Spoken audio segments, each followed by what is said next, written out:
سرگزشت ایک کمسن سپاہی سالار کی، جو ایک مظلوم بہن کی پکار پر ہندو راجاؤں پر چڑھ دوڑے۔ تاریخ اسلام کے اس جرنیل نے بہادری، شجاعت اور قوت ایمانی سے نہ صرف سندھ کو فتح کیا بلکہ اپنے حسن سلوک سے وادی سندھ کو اسلام کے نور سے منور کر دیا۔ توحید پہ جان نشاور کرنے والے اس سپاہی کی کہانی شروع کرنے سے پہلے آپ سے گزارش ہے کہ ہمارے چینل گلوبل نالج کو سبسکرائب کریں اور گھنٹی کے بٹن کو ضرور پریس کریں تاکہ ہماری ہر آنے والی ویڈیو آپ تک بآسانی پہنچ سکے۔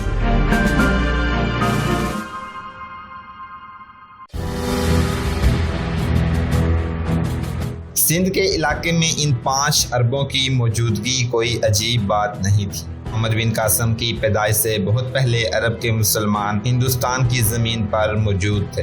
سب سے پہلے اسلام ہندوستان کے جنوبی علاقے مالابار میں آیا تھا۔ اس وقت وہاں 4 مذہب تھے: بدھ مت، ہندو مت، عیسائیت اور یہودیت۔ یمن، حجاز اور مسقط کے عرب بھی وہاں موجود تھے۔ وہ جہازران اور تاجر تھے۔ ان میں سے بعض یہیں آباد ہو گئے تھے۔ اس وقت وہ مسلمان نہیں تھے۔ رسول اکرم صلی اللہ علیہ وسلم کی حیات مقدسہ میں ہی اسلام مالابار میں پہنچ گیا تھا۔ جس اجالے کو غار ہرا کی تاریکی نے جنم دیا تھا، اس کی شعاعیں ان عرب تاجروں کے ذریعے مالابار میں پہنچی تھی جنہوں نے اسلام قبول کر لیا تھا۔ مالابار سے آگے سر عزیب موجودہ سری لنکا تھا۔ وہاں بھی عرب کے مسلمان تاجر اور جہازران پہنچے۔ ان کے ساتھ اسلام بھی آیا۔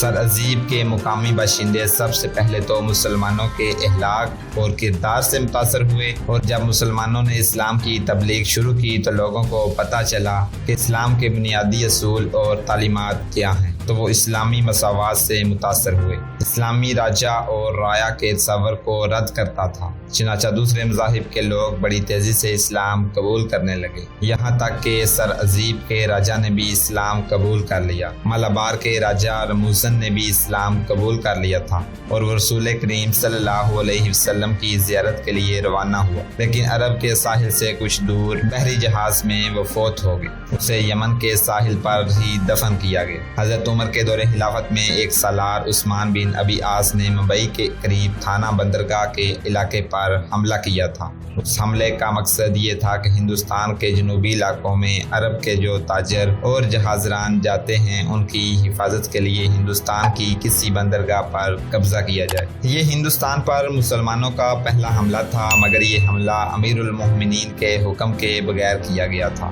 حملہ کامیاب تھا لیکن اس بندرگاہ پر قبضہ نہ کیا گیا۔ اور لکھتا ہے کہ جب عثمان بن ابی عاص نے مال غنیمت میں سے بیت المال کا حصہ مدینہ بھیجا تو حضرت عمر رضی اللہ تعالیٰ عنہ نے بڑا سخت پیغام بھیجا۔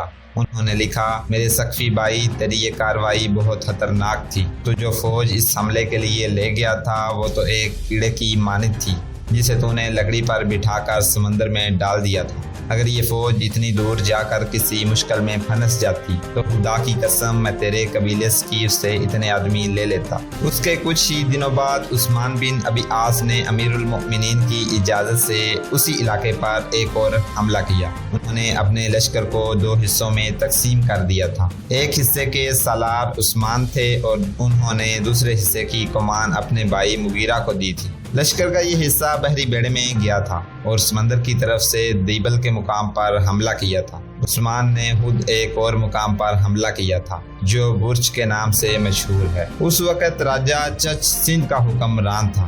دیبل کا حاکم چچ کا ایک بڑا ہی دلیر جرنیل ساما تھا۔ اس نے اپنی فوج کو قلعے سے باہر لا کر عثمان ابن ابی عاص کے بھائی مغیرہ کا جم کر مقابلہ کیا۔ مغیرہ دشمن کی فوج کے قلب تک پہنچ گیا اور ساما کو للکارا۔ اس طرح دونوں فوجیوں کے سالار آمنے سامنے ہوئے۔ مغیرہ نے بسم اللہ اور فی سبیل اللہ کا نعرہ لگایا اور ساما پر حملہ کیا۔ ساما زخمی تو ہوا لیکن جو زخم مغیرہ نے کھائے وہ مہلک ثابت ہوئے اور مغیرہ شہید ہو گئے۔ فتح تو مسلمانوں کو ہی حاصل ہوئی لیکن یہ فتح خاصی مہنگی پڑی۔ کچھ وجوہات کی بنا پر ان مقامات پر قبضہ نہ کیا گیا۔ اس کے 6 سال بعد ایک اور سپاہ سالار عبداللہ بن عامر بن ربیع نے ایران کو فتح کیا۔ پھر وہ سیستان پر حملہ آور ہوئے جہاں کے حاکم مرزبان نے ہتھیار ہتھیار ڈال دیے۔ سیستان پر حملہ قبضہ مکمل ہو گیا تو سپہ سالار عبداللہ نے اپنے ایک سالار حکم کو مکران پر حملے کے لیے بھیجا۔ اس وقت مکران پر راجہ رسل کی حکمرانی تھی۔ اس نے سندھ کے راجہ چچ سے مدد مانگی۔ چچ نے رسل کی مدد کے لیے اپنی فوج بھیج دی۔ اس طرح دشمن کی تعداد دگنی سے بھی بڑھ گئی۔ اس کے باوجود مسلمانوں نے فتح پائی اور مکران کے ایک بڑے حصے پر مسلمانوں کا قبضہ ہو گیا۔ اس سے پہلے بھی حضرت عمر رضی اللہ تعالیٰ عنہ کے زمانہ خلافت میں ان کے مقرر کیے ہوئے عراق کے حاکم ابو موسیٰ اشعری نے اپنے ایک سالار ربیع بن زیاد حارثی کو فوج دے کر مکران پر حملہ کرایا تھا اور مکران تبرے تیغ ہو بھی گیا تھا، لیکن فوج کو واپس بلا لیا گیا۔ ابو موسیٰ اشعری نے مکران کے مال غنیمت میں سے بیت المال کا حصہ الگ کر کے امیر المؤمنین کو بھیجا۔ یہ مال غنیمت لے جانے والے ایک تجربہ کار کماندار سہار عبدی تھے۔ اللہ تم سب کو یہ فتح مبارک کرے۔ امیر المؤمنین عمر فاروق رضی اللہ تعالیٰ عنہ نے کہا، تم سب پر اللہ کی رحمت ہو۔ یہ بتا مکران کا علاقہ کیسا ہے، وہاں کے لوگ کیسے ہیں اور وہاں کی زمین کیسی ہے؟ امیر المومنین سہار عبدی نے کہا، مکران کی زمین خود پیاسی ہے، پھل نہیں پھول بھی نہیں، پھل ہے تو کھانے کے قابل نہیں۔ وہاں کے لوگ لوٹ مار کے دل دادا ایک دوسرے کو لوٹتے اور زندہ رہتے ہیں، زندہ رہنے کے لیے دوسروں کو قتل کرتے ہیں۔ اگر ہم نے وہاں تھوڑی فوج رکھی تو اسے لوٹ لیا جائے گا، اور اگر زیادہ فوج رکھی تو بھوک اور پیاس سے مر جائے گی۔ تجھ پر اللہ مہربان ہو۔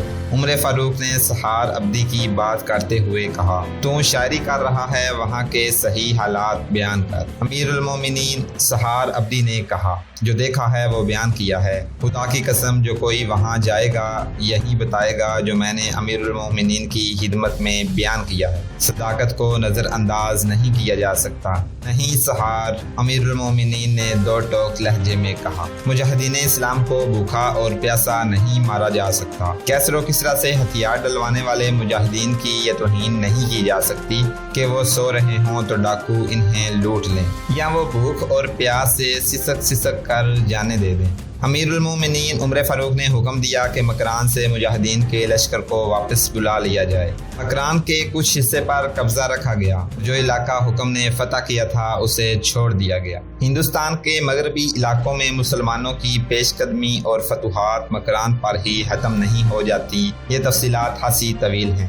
بات چونکہ تاریخ اسلام کے عظیم اور سب سے کم عمر سالار محمد بن قاسم کی ہو رہی ہے، اس لیے ہم اس رویداد کو سندھ تک ہی محدود رکھیں گے۔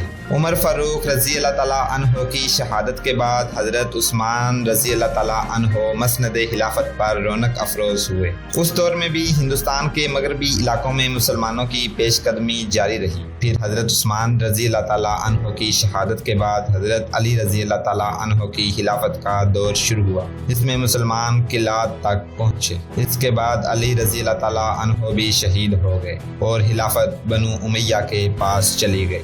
بنو امیہ کے دور میں بھی ہندوستان کے مغربی علاقوں میں مسلمان حاکم رہے، لیکن پیچھے اس مرکز میں جہاں سے اسلام کی کرنیں پھوٹیں اور دور دور تک پہنچی تھیں، دولت اور اقتدار کی ہوس پیدا ہو گئی اور خلافت ایک متنازع بن گئی۔ اس ہوس نے ان مسلمانوں کو جنہوں نے اسلام کو کرۂ ارض کے گوشے گوشے تک پہنچانا تھا، خانہ جنگی میں الجھا دیا۔ نیک و بد کی، جھوٹے اور سچے کی، حق اور باطل کی تمیز ختم ہو گئی۔ جنہوں نے حق کا پرچم بلند کیا انہیں باغی کہا گیا۔ ظلم و تشدد کا دور شروع ہو گیا۔ جس نے ظلم و تشدد میں سب سے زیادہ نام پایا وہ محمد بن قاسم کا چچا حجاج بن یوسف تھا۔ اب اقتدار کے ان پجاریوں نے اسلام اور اللہ اکبر کے نعروں کو سیاست کا رنگ دے دیا۔ مسند خلافت پر جو معرکہ آرائی ہوئی، ہم اس کی تفصیلات میں بھی نہیں جا رہے۔ مختصر بات یہ ہے کہ وہ وقت بھی آ گیا کہ خلافت دو حصوں میں بٹ گئی۔ دارالخلافے دو ہو گئے، یوں کہہ لیں کہ اسلام کا جگر دو حصوں میں کٹ گیا۔ پھر عبد الملک بن مروان کا دور خلافت شروع ہوا۔ اس نے بغاوتوں اور خانہ جنگی کی کیفیت کو ختم کیا اور اموی حکومت کو مستحکم کیا۔ حجاج بن یوسف اسی دور میں حاکم بنا اور شہرت پائی۔ بغاوت کے دور میں تقریباً 500 سرکردہ عرب راجہ داہر کے پاس پہنچے اور انہیں راجہ داہر نے پناہ دے کر مکران کے اس علاقے میں آباد کر دیا جو اس کے قبضے میں تھا۔ ان پناہ گزینوں میں اکثریت علافی خاندان کی تھی۔